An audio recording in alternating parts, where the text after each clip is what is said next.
Senhor nosso Deus é aquele que chama as coisas que não são como se já fossem. E Ele nos chamou do nada ao ser.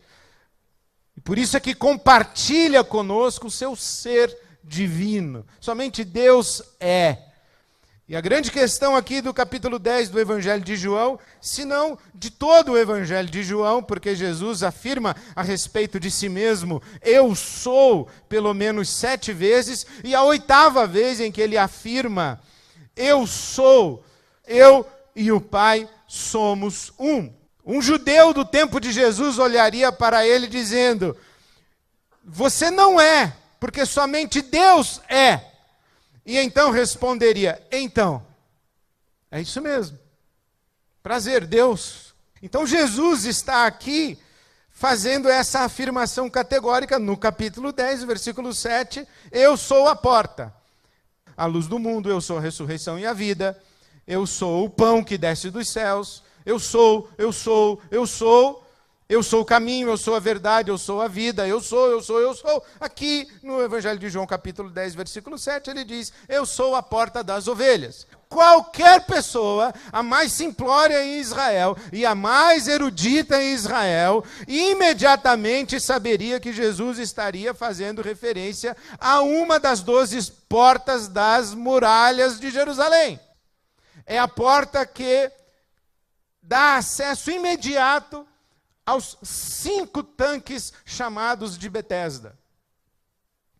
E conduz essa porta ao templo de Jerusalém, porque pela porta das ovelhas entravam os animais e entravam as ovelhas que eram purificadas e lavadas nos tanques de Betesda para que fossem oferecidas em sacrifício no templo. Porque a conversa de Jesus aqui é vida e morte. O ladrão vem para matar, eu venho para dar vida. Eu dou a vida eterna, e aqueles a quem dou a vida eterna jamais perecerão, nunca hão de perecer. Porque eu dou a vida eterna, eu dou a vida abundante. É por isso que o meu Pai me ama, é porque eu dou a minha vida. Jesus coloca vida e morte em perspectiva eterna. Jesus coloca vida e morte em perspectiva sacrificial. E Jesus coloca vida e morte em perspectiva histórica. Só que Jesus, num determinado momento em que ele está falando de uma realidade cotidiana, concreta, pueril, ele diz, eu sou a porta das ovelhas, e ele então coloca em perspectiva tudo o que é tão imediato, tão familiar, tão presente na realidade cotidiana de todas as pessoas. Jesus coloca em perspectiva eterna. Ele faz com que a gente levante os olhos da realidade concreta e lance os olhos para a eternidade. A estrutura sacrificial de Israel em Jerusalém e da religião de Israel em Jerusalém, mas o Cordeiro de Deus que tira o pecado do mundo, o Cordeiro de Deus que foi morto desde antes da fundação do mundo. O imediato, o trivial, o pueril, ganha conotação abrangente, transcendente, eterna. É uma ovelha, mas é o Cordeiro de Deus que tira o pecado do mundo. E o Cordeiro que foi imolado desde antes da fundação do mundo é eterno. A grande questão do nosso mundo é vida e morte. E isto é um dilema eterno e espiritual. Nós não podemos perder o nosso foco de que por trás dos dilemas sociais, políticos, econômicos, ideológicos, religiosos, se desenrola um grande, extraordinário e eterno drama espiritual. A nossa luta não é contra carne e sangue, mas contra principados e potestades nas regiões celestiais. Jesus está dizendo, vocês pensam que eu sou um rabino na Galileia? Vocês pensam que eu sou filho de um carpinteiro? Vocês pensam que me conhecem, que sabem quem eu sou? Vocês pensam que eu sou um ser humano?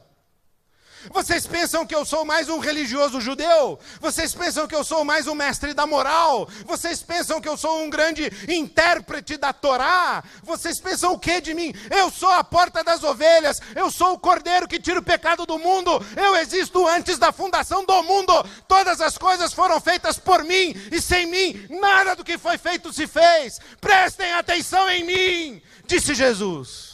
Vocês estão preocupados com Pôncio Pilatos, com Anás e Caifás? Façam-me um favor. Vocês estão preocupados com o Império Romano?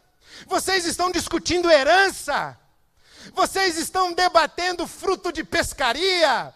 Vocês estão incomodados e sofrendo por causa da dor do corpo? Prestem atenção na eternidade. O que mobiliza a nossa agenda no Brasil é Brasília. É PT, é a presidente, é o petrolão, é o mensalão, é o diabo a quatro. Vamos prestar atenção na eternidade. Jesus nos chama para a eternidade. Por trás do drama histórico e por trás da realidade concreta, há um profundo drama de vida e de morte. Desde antes da fundação do mundo. E Jesus vem dizendo: eu lhes dou vida eterna. Foi o que Paulo apóstolo escreveu aos Colossenses. Dias de festa, lua nova, lugares de adoração, calendário litúrgico, sacerdotes, ovelhas, sacrifícios, símbolos que apontam para a eternidade e para a realidade. E isso aqui não é de verdade o que eu sou. Porque eu sou um filho amado de Deus e ainda não é manifesto o que eu haverei de ser. Mas eu sei que quando Ele se manifestar, eu o conhecerei como Ele é, e serei igual a Ele. Nós achamos que a nossa realidade aqui é concreta, e que o céu é abstrato e etéreo, fumaça. É o contrário, meu irmão. Isso aqui é fumaça. O Cristo ressurreto atravessa a parede.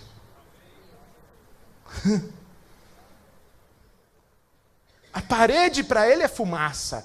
Ele, ressurreto, é a realidade densa. Vamos olhar para a eternidade, meus irmãos. Não vamos perder o foco. Talvez, como nós compreendemos o Evangelho e como nós anunciamos o Evangelho para a nossa sociedade contemporânea. Que é um evangelho limitado à categoria moral. Onde pecado é falar mentira. Onde pecado é roubar. Onde pecado é cobiçar. Onde o pecado é matar. Definimos pecado ainda como transgressão da lei. Não é isso que é pecado. Não é isso que é pecado. Porque antes da lei, eu já era pecador. Que o propósito da lei foi revelar a mim que sou pecador. Deus não me deu a lei para que eu a cumprisse. Deus me deu a lei para mostrar para mim que eu não consigo cumpri-la. Deus me deu a lei para que eu me esforçasse em cumpri-la e me desesperasse por não conseguir. Deus me deu a lei não como um caminho através do qual eu conseguiria a minha justiça, ou provar a minha justiça, ou alcançar a minha justiça, ou mesmo dizer para Deus e jogar na cara dele: está vendo como eu consigo? Está vendo como eu sou perfeito? Está vendo como eu não preciso de você? Está vendo como eu me sustento? Está vendo como eu me garanto? E Deus olhou para mim e disse: você é pó. Você é prepotente, você é um nada metido a besta. Mas você pensa muito de você. Você acha que você é o máximo. Então vamos brincar de um jogo? E eu digo: pode dizer qual é o jogo. Eu desafio o Senhor. Deus fala: vamos brincar do jogo de duvido. Como é esse jogo? E Deus falou assim: vamos brincar um jogo de duvido que você consegue. Eu falei: como é esse jogo? 10 coisas que eu duvido que você não consegue. Duvido que você consegue honrar seu pai e sua mãe. Duvido que você consegue não mentir. Duvido que você consegue não cobiçar. Aí eu digo: comigo mesmo, vou mostrar para o senhor que eu consigo. Aí eu tento. Até que um dia eu chego desesperado e digo assim: miserável homem que eu sou! Quem me livrará desse meu corpo mortal? Porque o bem que eu quero fazer eu não faço, o mal que eu não quero eu faço. E se faço o mal que não quero, percebo que com a minha mente eu tenho prazer na lei de Deus, mas que atua na minha carne, nos meus membros, uma força que é maior do que eu, chamada pecado, que me arrasta para a morte. Eu descubro que eu não me sustento, que eu não sou autossuficiente. É claro, eu não sou autoexistente. A vida me foi dada. Eu não tenho vida em mim mesmo. O dilema moral é só para revelar a nossa condição de criatura.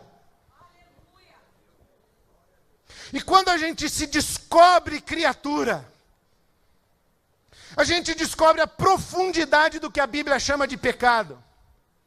É essa prepotência de querer ser Deus e de querer existir à parte de Deus. Só que aquilo que dá um passo para fora de Deus, cai aonde? No nada. Porque fora de Deus não tem nada. E como é que pessoas como você e eu, e como é que a raça humana consegue sobreviver tendo feito a opção pelo nada?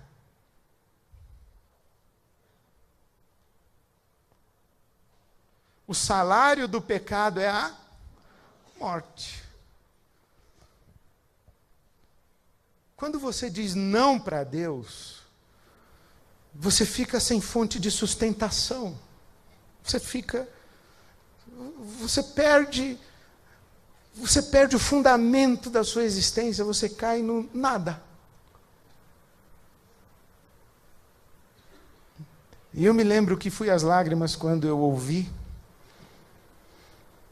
alguém me contar a história de que o Pai, o Filho e o Espírito Santo estavam em conversa na eternidade. E para facilitar didaticamente para nós, a conversa foi mais ou menos assim. O Pai disse: vou criar. Criar? Vou criar um ser à nossa imagem e semelhança. O Espírito diz: então será livre. Sim. Sendo livre, poderá voltar as costas para nós? Sim. Mas fora de nós não há espaço de vida, porque nós somos a vida. Então quem virar as costas para nós, morre.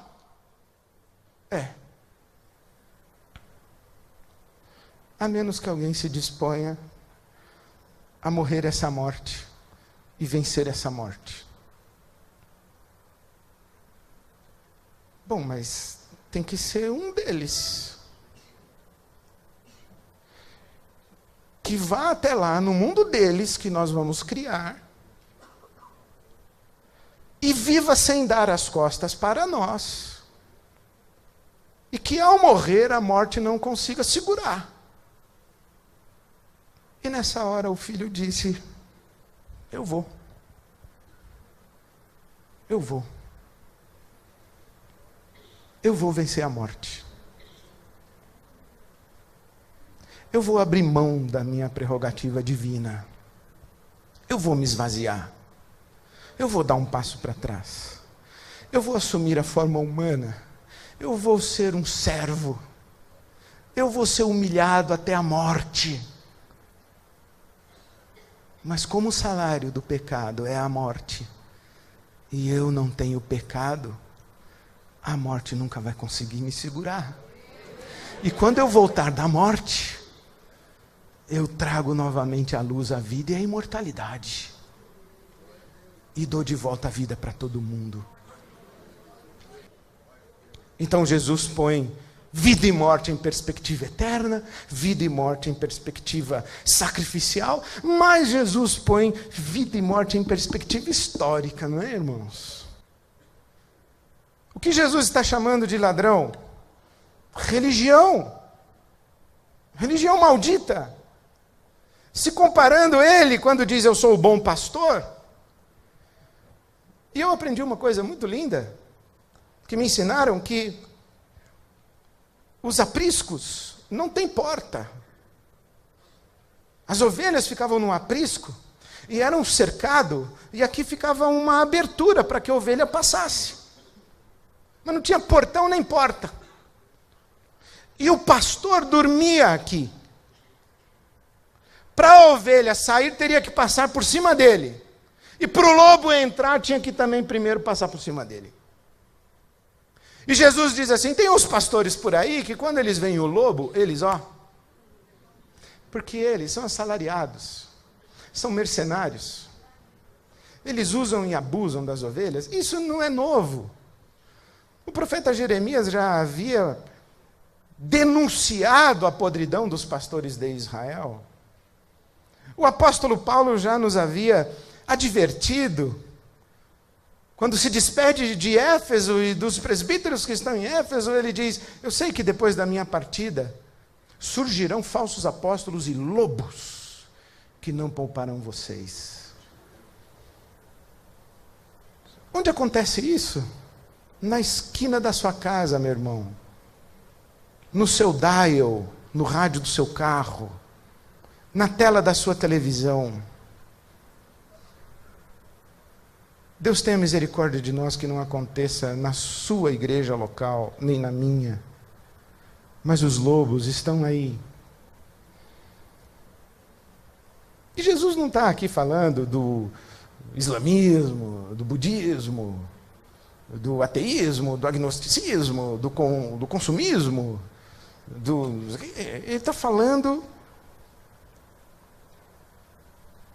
dos guias espirituais que deveriam conhecer as suas ovelhas pelo nome e lhes prover cuidado pastoral. Ele está falando dos guias espirituais que deveriam chamar o rebanho para a vida e levar o rebanho para pastos verdes e águas límpidas, cristalinas e refrescantes. Ele está falando dos guias espirituais que deveriam ir adiante das ovelhas,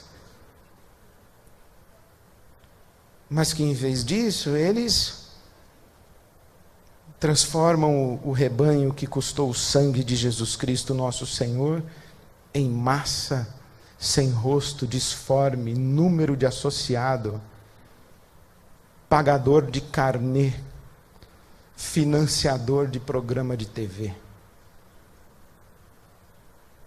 Ele está falando dos pastores que não vão adiante das ovelhas, dos que ficam encastelados. Eu me lembro quando era pequeno, meu tio disse que numa tribo, um de nós civilizados chegou na tribo e foi conversar com o cacique e perguntou para o cacique, qual a grande vantagem de ser cacique? E o cacique respondeu, é que na guerra o cacique é o primeirão que vai. Essa é a honra. Na guerra, eu sou o primeiro. Os nossos caciques não vão para a guerra. Eles mandam seus rebanhos para a guerra e ficam encastelados. Eles não vão adiante do rebanho. E eles não levam os rebanhos para os pastos verdejantes, para as águas cristalinas. Eles não libertam para a vida, eles aprisionam para o seu jogo sujo de religião. É isso que Jesus está falando. E como ele disse isso? Levantando-se no meio desse pessoal e dizendo: atenção, pessoal, eu sou a porta das ovelhas. Lembram daquela porta no muro? Então, ali, sombra. A realidade chegou. Eu sou o sacrifício definitivo. Lembram dos sacrifícios que eram feitos ali? Então, vai acabar. Porque eu vou dar a minha vida de uma vez por todas. E o meu sacrifício já foi feito. Desde antes da fundação do mundo. Agora eu vou para a cruz. Para revelar na história que todo o universo se sustenta num sacrifício de Deus. Sabem essa discussão toda de vida e morte? Esse drama espiritual e eterno? Sabemos. Então, ele acontece todo dia, debaixo dos nossos olhos. Pessoas morrendo debaixo dos nossos olhos. Então vamos ganhar a perspectiva eterna. Vamos nos apropriar da vitória de Jesus sobre a morte com o seu sacrifício definitivo. Vamos receber dessa vida de Jesus e olhar para a história e levantar a nossa voz e levantar o nosso braço contra todas as manifestações da morte que existem ao nosso redor e dizer: nós somos os servos do Senhor da vida.